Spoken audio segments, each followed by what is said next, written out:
Chapter 20। पेड़ पर चढ़कर लायला कौवे के घोंसले में झांकती है। काइल सीढ़ी को पकड़े हुए ऊपर की तरफ देखते हुए बोला, मिला क्या? नहीं, मुझे नहीं लगता कि यहाँ पर है, लायला बोली। कौवे को लायला की तरफ आता देख काइल बोला, लायला ध्यान से अपने पीछे देखो। क्या? लायला बोली। तभी एक कौवे का जोड़ा लायला पर अटैक कर देता है। लायला पेड़ से नीचे उतरते हुए बोली, अच्छा ठीक है, जा रही हूँ मैं, जा रही हूँ। लायला बोली, यहाँ पर भी नहीं है, चलो अगले घोंसले में चेक करते हैं। काइल लायला के पीछे सीढ़ी पकड़े हुए चल रहा था। लायला को इस तरह मेहनत करता देख काइल सोचता है, ये लड़की बहुत जिद्दी है। लायला बोली, काइल तुम्हें अब घर जाना चाहिए। थैंक यू सो मच मेरी मदद करने के लिए, लेकिन अब मैं अकेले कर लूंगी। काइल बोला, नहीं मैं तुम्हारे साथ रहूंगा। काइल लायला की हालत देखकर सोचता है, मैं जानता हूँ अगर मैं तुम्हें रोकूंगा तुम तब भी नहीं रुकोगी, कहीं तुम्हें चोट ना आ जाए, इसलिए मैं तुम्हें अकेला नहीं छोड़ सकता। और फिर तुम्हारी ये हालत देखकर मुझे बहुत मजा आ रहा है। तभी जंगल के रास्ते से होती हुई ड्यूक की कार निकल रही थी।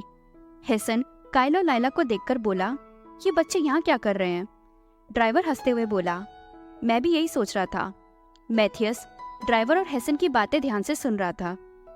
ड्राइवर बोला, सुनने में आया है कि लायला का चश्मा कौवा ले गया है, इसलिए वो शायद कौवे के घोंसले में जाकर ढूंढ रही है। लायला का चश्मा खो गया है, ये बात हवेली के सारे नौकरों के बीच फैल गई थी। ये सुनकर मैथियस सोचता है, कौवा? क्या ये सच में भूल गई है कि इसने अपना चश्मा डॉग पर रखा था और अब ये सारे घोंसलों में जाकर ढूंढ रही है? क्या इसे सच में याद नहीं है या फिर ये याद करना नहीं चाहती है? तभी कार लायला के साइड से निकलती है। मैथियस लायला की तरफ देखता है। लायला की भी नजर मैथियस पर पड़ जाती है। मैथियस को अचानक से वहां देखकर लायला थोड़ा शॉक हो जाती है, लेकिन लायला की ऐसी हालत देखकर मैथियस की हंसी निकल जाती है। मैथियस को इस तरह हंसता देख लायला कंफ्यूज होते हुए सोचती है, ये ड्यूक मुझे ऐसे देखकर हंसे क्यों? लायला को अभी तक पता नहीं चला था कि वो कौवे के पंखों में लिपटी हुई कितनी फनी लग रही है। काइल बोला, लायला क्या कर रही हो तुम? चलो काइल दूसरे घोंसले में देखते हैं, लायला बोली। तभी लायला सोचती है, जैसा कि मैंने सोचा था, कौवा या ड्यूक, इन दो पर मुझे शक है, इसलिए बेहतर यही होगा कि मैं अपना एक शक यहीं खत्म कर दूं। और इस तरह लायला ने अगले कुछ दिनों तक जंगल में जाकर अलग अलग घोंसलों में छानबीन की और काइल ने उसका खुशी खुशी साथ भी दिया। लायला को इस तरह बेफालतू में मेहनत करता देख मैथियस को बहुत मजा आ रहा था, इसलिए उसने कुछ दिनों तक लायला को इग्नोर किया, क्योंकि मैथियस को ये देखने में बहुत मजा आ रहा था कि कैसे लायला बेचारे मासूम से पंछियों के घोंसले में अपना चश्मा ढूंढ रही है।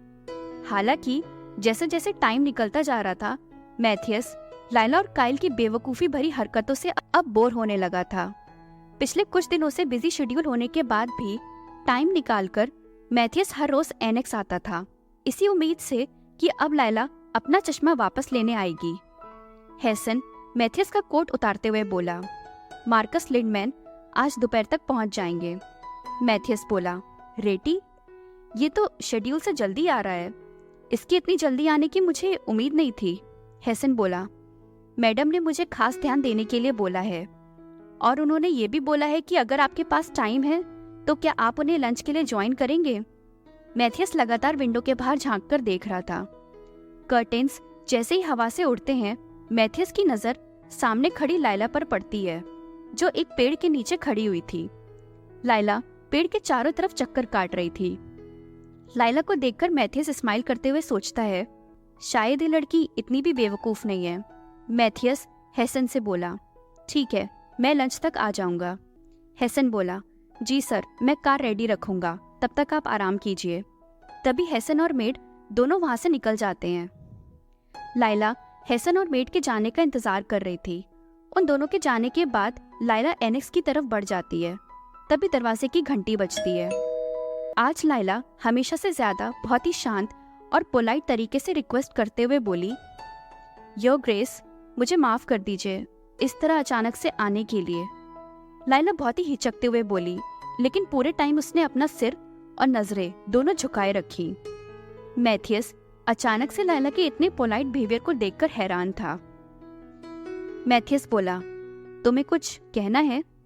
लायला बोली, माफ कीजिए ड्यूक, लेकिन मुझे आपसे कुछ पूछना था। लायला जैसे ही आगे बोलने वाली थी तभी फोन रिंग करने लगता है।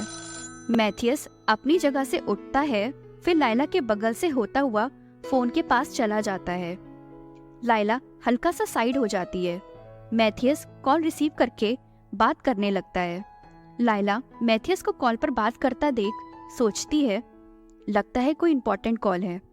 टेबल पर रखे बहुत सारी फाइल्स और डॉक्यूमेंट्स को देखकर लायला आगे सोचती है, अगर देखा जाए तो एनेक्स में भी ये हमेशा काम ही करते रहते हैं। आखिर हेराल्ड फैमिली का बिजनेस इतना बड़ा है, इसलिए इतना बिजी होना तो इनके लिए बहुत आम बात होगी। लेकिन हैरानी वाली बात तो ये है कि ड्यूक इतना बिजी रहने के बाद भी इतना शांत कैसे रह लेते हैं। यहाँ तक कि हंसते हुए भी ये कितने शांत दिखते हैं। अपने इतने शांत और पोलाइट बिहेवियर से ये किसी को भी खुश कर सकते हैं। फैमिली मास्टर होने की वजह से कोई भी इनकी ताकत और गरिमा को महसूस कर सकता है। शायद इसलिए सब इन्हें परफेक्ट ड्यूक बुलाते हैं और ये लगते भी हैं। ड्यूक हेराल्ड जिन्हें हर कोई इतना एडमायर करता है, आखिर वो मेरा चश्मा क्यों चुराएंगे? शायद मैंने यहाँ आकर गलती कर दी है। तभी लायला अपना सिर हिलाते हुए सोचती है, मुझे यहाँ आना नहीं चाहिए था।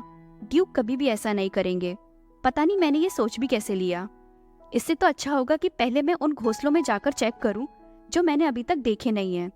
मैथियस तिरछी नजरों से लायला को देख रहा था। लायला को ये विश्वास हो गया था कि मैथियस ने उसका चश्मा नहीं लिया है। लायला धीरे से बोली, योर ग्रेस, अब मैं चलती हूँ, have a good day. Mathias Layla की तरफ मुड़ता है और फोन पर हाथ रखकर बोलता है, रुको। क्या? मैथियस ने जिस तरह ऑर्डर दिया था, ये सुनकर लायला को विश्वास नहीं हो रहा था कि ये वही ड्यूक है जो अभी फोन पर इतनी पोलाइट तरीके से बातें कर रहे थे। लायला वहीं अपनी जगह पर रुक जाती है और मैथियस अपनी कॉल पर दोबारा बिजी हो जाता है, जैसे कि कुछ हुआ ही नहीं। थोड़ी देर तक बात करने के बाद मैथियस फोन रख देता है और टेबल के पास जाकर अपनी डायरी में कुछ नोट करने लगता है। मैथियस बोला, पूछो, तुम क्या पूछना चाहती थी? लायला सर नीचे झुकाए बहुत ही पोलाइट तरीके से बोली, वो जिस दिन मैं पानी में कूदी थी, मैंने अपना चश्मा डॉग पर छोड़ दिया था। क्या आपने देखा? मैथियस बोला, वेल, हो सकता है कि मैंने नहीं देखा, या फिर ये भी हो सकता है कि मैंने कहीं छिपा दिया हो। क्या? लायला हैरान होते हुए बोली, मेरा चश्मा आपने छिपा दिया? तभी मैथियस लायला के पास आते हुए बोला, क्यों, तुम्हें क्या लगता है? लायला सोचती है, ये क्या फिर से मुझे परेशान करने की कोशिश कर रहे हैं? लायला बोली, मुझे नहीं लगता कि आप ऐसा कुछ भी करेंगे। मैथियस बोला, क्यों, तुम्हें ऐसा क्यों लगता है? लायला बोली, क्योंकि ये करना आपको शोभा नहीं देता है ड्यूक। ये करना बहुत ही रूड है। तो जब लायला को पता चलेगा कि उसका चश्मा सच में ड्यूक ने ही छिपाया है, तब उसका रिएक्शन क्या होगा? जानने के लिए सुनते रहिए cry even better if you beg. अगर आपको ये कहानी पसंद आ रही है तो प्लीज़ मेरे चैनल को सब्सक्राइब करना ना भूलें। Thank you.